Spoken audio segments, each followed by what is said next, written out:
Investidores, o Bitcoin está sendo cotado a 29 mil dólares nesse momento, e nesse vídeo a gente vai fazer a atualização da nossa análise técnica. Na verdade, nós iremos aqui recapitular os níveis de preço mais importantes para o Bitcoin e quais são as nossas perspectivas para esses próximos dias e semanas. Nós não tivemos muitos movimentos aqui no preço do Bitcoin nos últimos dias, então a gente vai só relembrar os principais pontos aí das nossas últimas análises. E aí a gente vai falar um pouquinho sobre a adoção do Bitcoin, em que momento nós estamos em relação à curva de adoção do BTC, e também eu quero mostrar para vocês como o Bitcoin está posicionado, né, em termos de capitalização de mercado em relação aos maiores ativos financeiros do mundo e quais são aí as minhas perspectivas para um futuro um pouquinho mais distante, mas que é legal a gente ter no radar. Então, vamos começar aqui falando da nossa análise técnica, né? O Bitcoin vem tendo aqui um cenário de volatilidade comprimida, né, investidores? Aquele fluxo forte que a gente está imaginando que deve entrar para o BTC não aconteceu ainda, então a gente pode ver pelas bandas de Bollinger aqui uma supressão da volatilidade. Eu acredito que um fluxo um pouco mais expressivo deve entrar aí nos próximos dias ou nas próximas talvez 2 semanas, né? E que vai de fato direcionar o Bitcoin para os níveis que a gente tem monitorado, né? A gente tem olhado aqui principalmente o nível dos 35 mil dólares, caso o Bitcoin faça o rompimento do topo que ele deixou ali na casa dos 31.900, né? Ou esse nível aqui dos 24 mil dólares, caso o Bitcoin venha se projetando para baixo e furando essas linhas de fluxo que provavelmente vai ser comprador, né? A gente tem aqui um BTC, deixa eu desligar essa média móvel de 20, que é a branca. Então, ó, ele já rompeu para baixo a média de 50 do diário, ele está agora testando a média de 100, ele fez um teste na média de 100 do diário ali no dia 1º de agosto, né? A média de 100 está ali nos 28.400 dólares. Se de repente ele romper essa média de 100, ele vai se projetar para baixo para testar a média de 200, tá? Essa média de 200 do diário está aqui nos 26.900 dólares e ela já está se encontrando com a média de 200 do semanal naquele encontro nuclear, né, que a gente tem brincado aqui. Então as médias de 200, tanto do semanal quanto do diário, estão praticamente se encontrando aqui na casa dos 27 mil dólares, né? E em análises já passadas, eu mostrei para vocês que é um comportamento do Bitcoin quando ele perde essa média de 200 do semanal, tá? Do semanal. Quando ele confirma o rompimento para baixo, a gente costuma ter aqui um movimento, um downside de entre 15% e 30%, né? Então, se o BTC, de repente, romper para baixo e se projetar para fazer um 15% de queda, né? Um downside de 15%, a gente pode esperar então o Bitcoin voltando a retestar essa região de topos aqui, tá vendo? Isso, poderia levar o BTC a atingir a margem ali dos 23 mil dólares. A gente poderia então esperar o Bitcoin entre 23 e 24 mil dólares, né? Se de repente ele se projeta para buscar a casa dos 30% de queda, que na estatística, né, a gente tem 75% de probabilidade do BTC buscar 30% de queda, com base no histórico do BTC. Já mostrei para vocês aí nas análises que a gente fez em semanas que passaram, aí, meses que passaram. Então, se de repente ele busca os 30% de queda, de acordo com esse 75% de probabilidade, a gente pode ver o Bitcoin lá na casa dos praticamente 19 mil dólares, né, voltando a retestar aquela região entre 19 e 20 mil dólares, que tem também ali uma confluência lá com o topo histórico, né, de 2017, certo? Ó, se a gente puxar aqui, a gente vai ver que dá exatamente lá no topo histórico do ciclo de alta de 2017. Então, a gente já entende aqui, ó, que é muito importante que o Bitcoin não se projete abaixo ali dos 27 mil dólares, certo, investidores? Eu acredito que se projetar, romper aquelas linhas de fluxo comprador das médias móveis de 100 e 200 do diário, colocar o Bitcoin aqui em extremo risco. A gente pode ver aí um movimento bem importante acontecendo caso essa pressão vendedora surja para o mercado aí nesses próximos dias. A gente tem que monitorar aí de perto, porque o mercado tradicional está ensaiando a formação de um topo, né? A gente já tem o S&P aqui também quase que confirmando, né, a formação de um topo aqui lá perto da máxima histórica, né? Então a gente pode ter aí correção nos mercados tradicionais e provavelmente essa pressão vendedora vai se refletir no Bitcoin também. Ó, a gente tem Nasdaq também nesse momento testando o nível de preço, um nível, não de preço porque aqui é um índice, mas um nível super importante ali dos 15.300 pontos, né? Se ela romper aqui para baixo, é bem provável que a gente vai ver a Nasdaq aqui nos 13.000 e 700 pontos, isso já pode proporcionar aqui uma correção bem expressiva e que pode se refletir no BTC e nas criptomoedas, tá? Então a gente fica ligado aí em relação a essas possibilidades, tá? E eu continuo aqui com uma perspectiva ainda um pouco mais bearish, tá, investidores? Já há bastante tempo a gente tem falado desse nível dos 30 mil dólares aqui que o Bitcoin não consegue romper. A gente falou desse nível o ano inteiro, teve gente que acreditou, teve gente que desacreditou, mas o fato é que conforme as nossas leituras, o Bitcoin não conseguiu ainda romper esses 30 mil dólares. Se ele romper, também não espero o Bitcoin muito além dos 35 mil dólares, e aí nos resta aguardar aí e ver o que o Bitcoin vai aprontar nesses próximos dias, tá? E a gente vai estar aqui atualizando a nossa análise e sempre renovando as nossas perspectivas com base nesses movimentos. Nessa semana eu tive um bate-papo muito legal com um amigo que está começando a investir, né? E ele chegou a colocar para mim, Adriano, será que a gente que ficou para trás aí, que não investiu no Bitcoin no passado, será que a gente já não ficou para trás, cara? Será que a gente não perdeu o bonde? E aí eu tava explicando para ele a curva de adoção do Bitcoin e o quanto nós estamos em uma fase inicial ainda, né, na adoção do Bitcoin e das criptomoedas. E aí eu achei legal trazer para vocês também nesse vídeo essa pauta, porque nós chegamos, investidores, a um nível de, vamos ver aqui, 12 milhões de addresses, né, 12 milhões de endereços ativos com 0,01 Satoshi, né? Então a gente vê que a curva de adoção do Bitcoin aqui em termos de endereços com um Bitcoin, ela é exponencial, ela não para de crescer e ela está na máxima histórica. Essa máxima histórica vai continuar sendo renovada, isso a gente pode aguardar, né? E aí é legal a gente fazer aqui um paralelo dessa adoção do Bitcoin. Esse aqui é um modelo, né, um modelo chamado curva S, e ele traz pra gente aqui uma curva de adoção que vai desde o 0% até o 100%, né,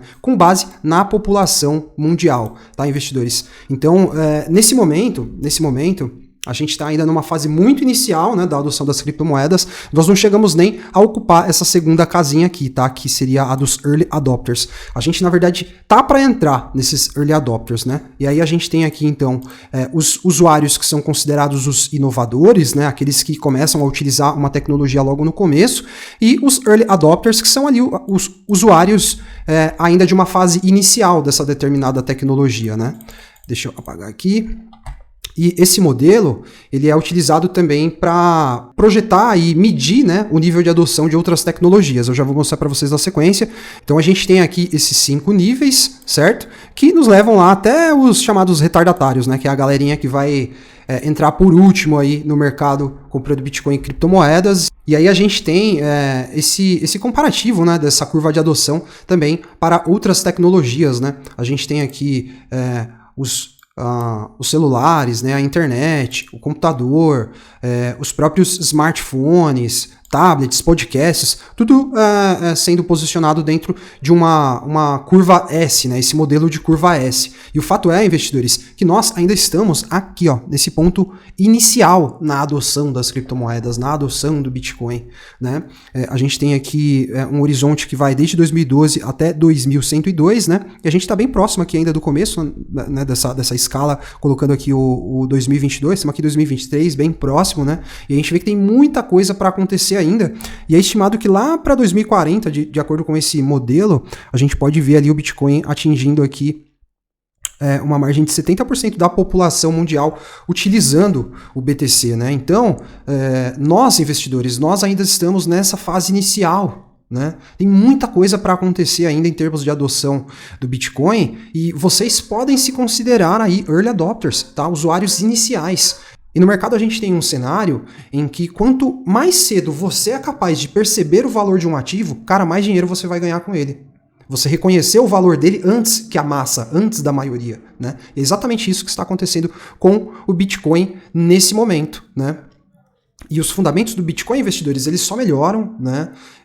A gente tem aí uma taxa de hash batendo recordes históricos, né? O nível de segurança da rede do Bitcoin cada vez mais alto, uma rede cada vez mais resiliente, uma adoção institucional crescente, feroz, que vem acontecendo.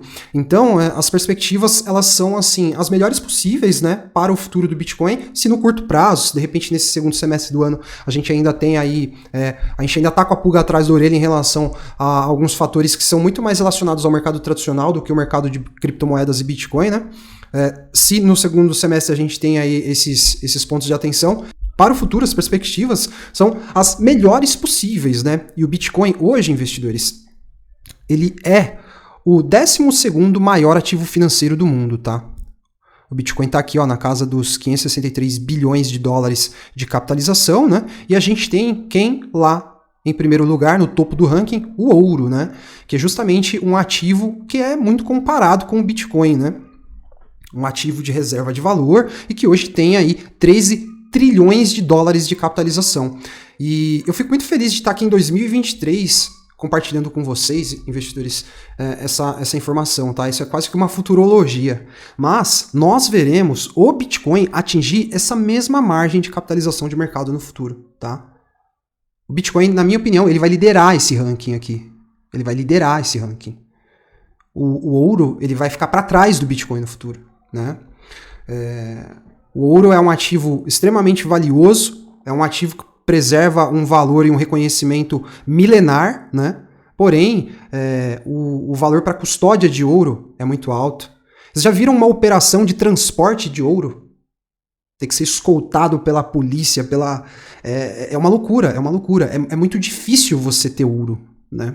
O Bitcoin não. O Bitcoin, ele veio e também trouxe solução para esse fator aí, né, de custódia. O Bitcoin é um ativo que é muito mais fácil você custodiar do que ouro. E o Bitcoin ainda é mais escasso que o próprio ouro, porque ainda há ouro aí que não foi minerado ali na região da África, né? É porque o valor da onça do ouro ainda não compensa fazer a mineração, mas a partir do momento em que o valor da onça ultrapassar lá ele está ali em 1.978 dólares nesse momento, uma onça de ouro, mas quando atingir ali 4, 5 mil, não sei quanto, mas quando atingir um valor por onça que for maior, vai começar a compensar, continuar minerando ouro em lugares que hoje não compensa, ou seja, a gente nem sabe qual é o supply total do ouro, do Bitcoin a gente sabe, né? É limitado a 21 milhões, sem contar os Bitcoins que já ficaram perdidos aí pelo caminho, né, investidores? E o que é louco pensar? Com o Bitcoin atingindo aqueles 13 trilhões de capitalização, considerando 21 milhões de Bitcoins, que eu estou considerando aqui o supply total do Bitcoin, a gente sabe que Bitcoins foram perdidos, a gente sabe que a gente vai ter esse total de Bitcoins minerados só lá em 2000, acho que 2140, não me recordo agora exatamente, mas é por volta disso. Sabe quanto que vai ser o preço da unidade do Bitcoin quando ele bater aqueles 13 trilhões de dólares? 619 mil dólares por Bitcoin, tá? 619 mil dólares. Isso quando o Bitcoin atingir, quando o market cap do Bitcoin, do ouro ali, passarem na casa dos 20 trilhões de dólares, e eles vão passar um dia desse patamar, o Bitcoin vai estar valendo 1 milhão de dólares. E nós estamos, investidores, em 2023 falando disso aqui, ó, com Bitcoin a 29 mil dólares. É loucura isso. Os nossos netos aí, provavelmente nossos filhos, acredito que os nossos filhos, eles vão sentir orgulho da gente por ter sido tão visionários como nós estamos sendo nesse momento. E a gente vai colher muito resultado por isso, investidores, não tenham a menor dúvida, tá? Esse vídeo acabou ficando um pouco mais longo que os vídeos de costume aqui do canal, mas acho que um tema tão interessante precisava ser realmente bem exercitado aqui, tá? Eu vou pedir que vocês deixem seus comentários aí em relação a tudo isso que a gente viu aqui em relação ao conteúdo da nossa análise de hoje do Bitcoin, tá? Vou pedir para não deixarem de mandar o like aí para continuar ajudando o canal a crescer. O canal está crescendo em um ritmo super acelerado. Também quero convidar você que é novo a se inscrever para que você possa continuar acompanhando a atualização do nosso conteúdo. Um forte abraço a todos e até a próxima.